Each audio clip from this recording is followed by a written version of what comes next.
There's a place in Bristol called Knowle West. I don't know if any of you know it or have been there. It's a council estate that has the third worst education record in the country. And the week before I visited it, the bus routes had all been stopped as well. About 2 years ago, a tenacious and some people thought completely insane local councillor decided that what Knowle West really needed, in the absence of proper education and proper public transport, not many shops and not very hospitable living conditions, was a media centre. And I think it's pretty safe to say that quite a lot of the rest of the council thought that this particular council was completely barking. But what was extraordinary, and what I saw firsthand, was exactly to Rory's point about what he saw happening in Kenya, that although the media centre wasn't suddenly going to provide a panacea and a route out of all of the problems, some really incredible things were happening. And I'm going to tell you about one person called Mill Lusk that I met, who was probably about a 65, maybe 70-year-old lady who loved gardening. And she was absolutely sick of the fact that all through Knowle West, for the entire time that she lived there, fridges, prams, old bits of metal would pile up high in the front of people's council homes. And she thought, you know, screw this. I'm just sick of this. I am going to encourage people to clear their gardens. And when she saw the media centre being built, she thought, okay, I've got a better idea. I'm going to encourage the kids in Knowle West to do a multimedia project, because that kind of sounds sexy and exciting. But actually, I'm going to teach them how to grow vegetables. And I'm going to get them to change the entire landscape of Knowle West under the guise of a multimedia project. Now, can you hear me now? Maybe you've missed the entire beginning of that story, so you don't know what I'm talking about. Never mind, I'm going to carry on. And so she managed to find about 150, 200 school kids who she encouraged to clear the gardens of the people who had piled up the fridges and the bits of pram and the bits of old metal. And an incredible thing started happening. The kids started learning about how to cultivate green spaces, and they started working with the older people on the estate who were living in the houses, and together they were learning lots of new skills from each other. The kids were taking photographs of the carrots and the leeks and the potatoes that they were growing where the fridges and the prams had been piling up, and the older people were learning about how to use the technology that the kids were recording all of this project on. Now there are about 500 kids in this area working with about 250 older people, all of whom are growing vegetables, all of whom are building websites around those incredible things that they're growing and selling them back to the local community. Not necessarily what you would have thought of when you had imagined a media centre in the middle of this pretty deprived area. But it was extremely humbling and inspiring, and certainly completely clarified to me why it really matters about spreading technology. Not because we all think we're right and that things we use should be spread to people that don't have them, but because the power that it can unlock for local communities to have a voice and to work together in a way that was difficult before seemed to me quite extraordinary.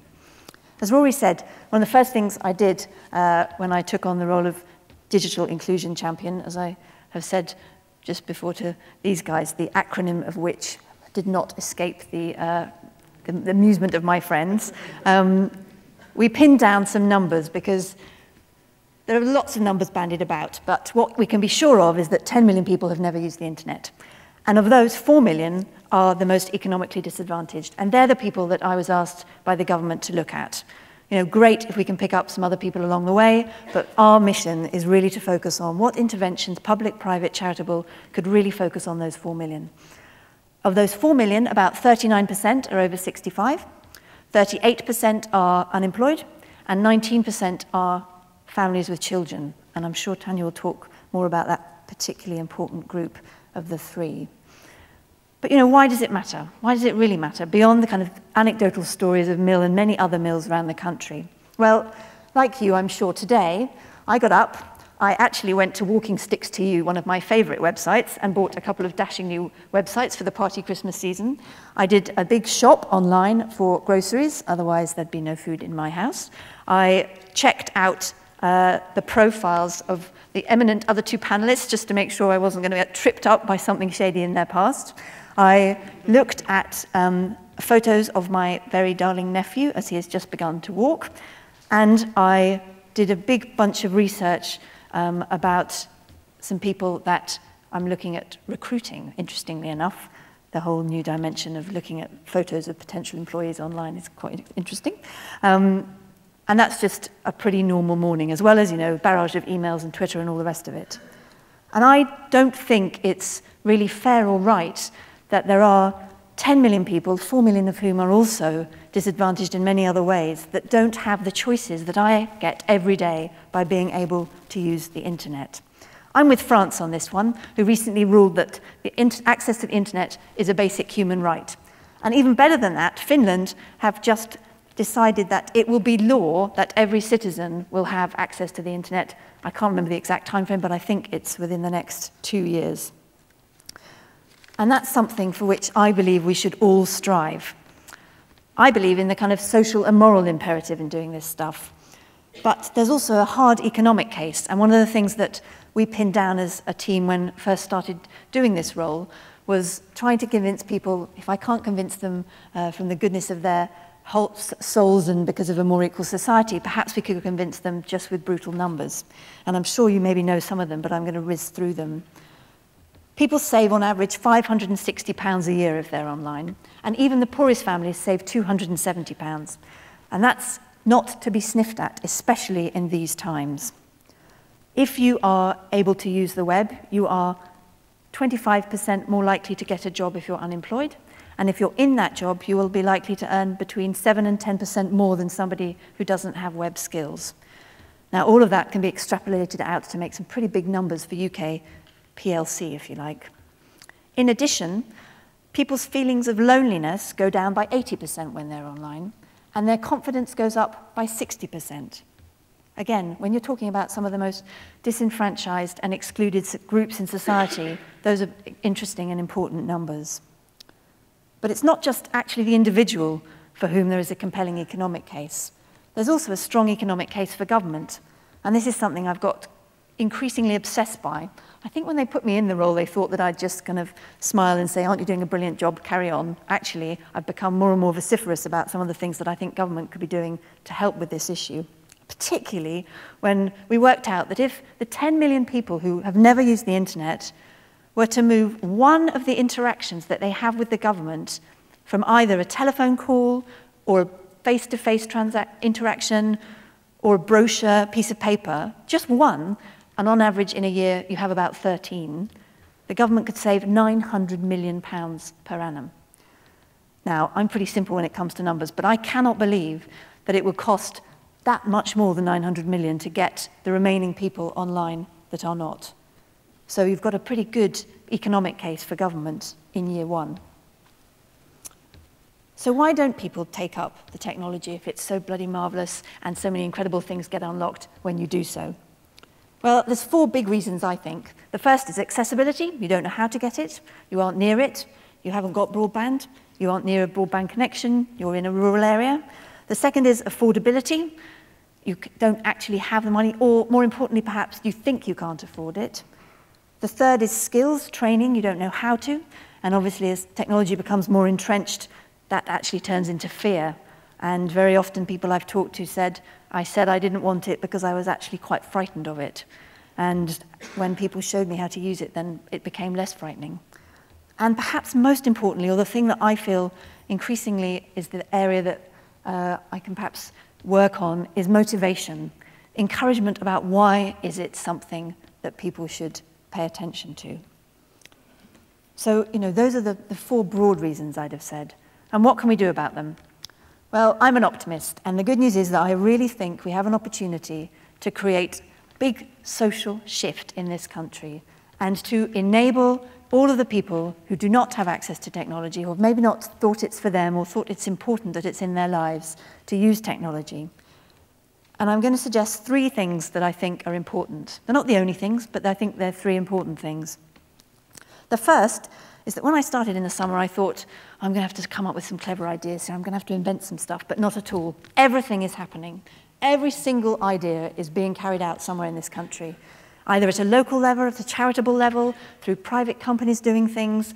Every single good idea is happening.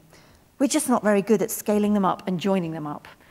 I think we're not very clever sometimes about moving things from a local or a micro level to a national level, replicating the best things, and let's face it, sometimes just stopping the less good things. So one of the things that I want to try and do is join up some of the projects that are going on in a more coherent way. The second thing, and it's blooming obvious when you say it, is that really this is no more complicated than peer-to-peer mentoring and training. People that have never used technology or who have recently learned how to use it all say the same thing. When somebody showed me, but not just anybody, somebody that I trusted that was like me, then it became something that I was interested in. And having now been to many, many projects in lots of different places, that seems to me the baseline. That if you have a friend, a colleague, a neighbor, somebody who shows you, who's recently had a transformational experience, that's the most compelling thing. It's not have to be much more complicated than that.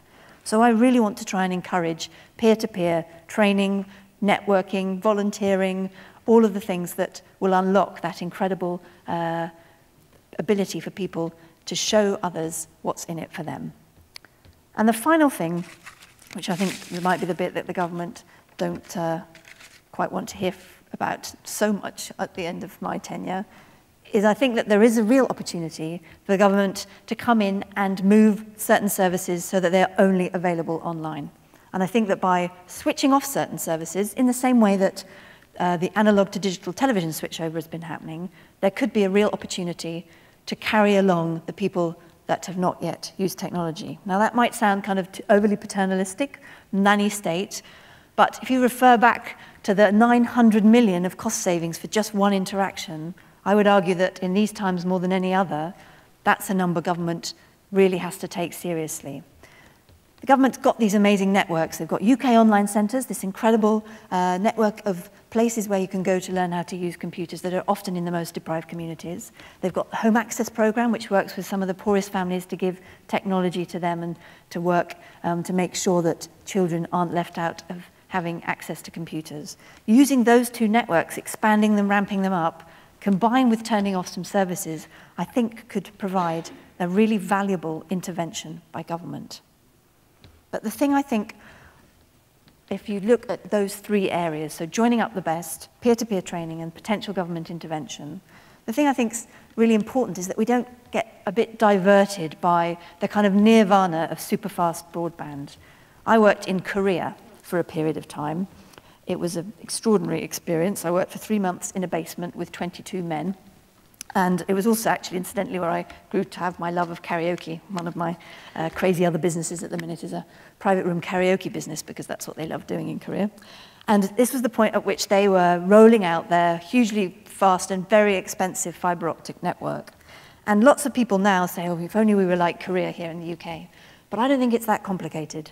Because actually, if you look at levels of engagement in Korea, it's not much better than it is here. It's not actually enabled some of the most economically disadvantaged people in their society to have access to technology and learn about it and use it. And I think it's that engagement and understanding what that engagement means and understanding what being online means that is the really important part. Of course, super fast access is fabulous if you've got it, but I don't think we should be tripped up by only worrying about infrastructure. There's a lot we can do without it. So yes, I believe there is a digital divide, but even worse than that, we're creating a social and digital divide for the people that are already the most excluded. But yes, I think we can really do something about it. And the time is now to do that, to get political momentum, bring together all of the projects that are happening all over the country. And I'll just leave you with one final story. I was in Leeds at a project working with young people who had been either recently in prison or in care, or often both. I met a young man called Daryl, and he really made me check how I think about technology, because I don't know about you, but I frequently think, I'd just die without my iPhone. I just wouldn't be able to survive. And he looked at me and he said, I would be dead if I didn't know how to use the internet. And I kind of fell a bit quiet and I said, why do you say that, Daryl? And he said, because I left prison and I had a very bad heroin problem, and I was found in a bus stop, comatose, and I didn't really have any particular motivation to do anything. And somebody took me to this project in Leeds where they teach young people how to learn to make music on the internet. And now I come here every day and I've made some tunes and I'm selling them on iTunes. I'm making a small amount of money, but it's given me a real reason to go on and to believe that I can do something. Now, there are 1 million Daryls all over the world, but there are several million here in the UK. And I really hope that we can all work together to make sure there are fewer of them. Thank you.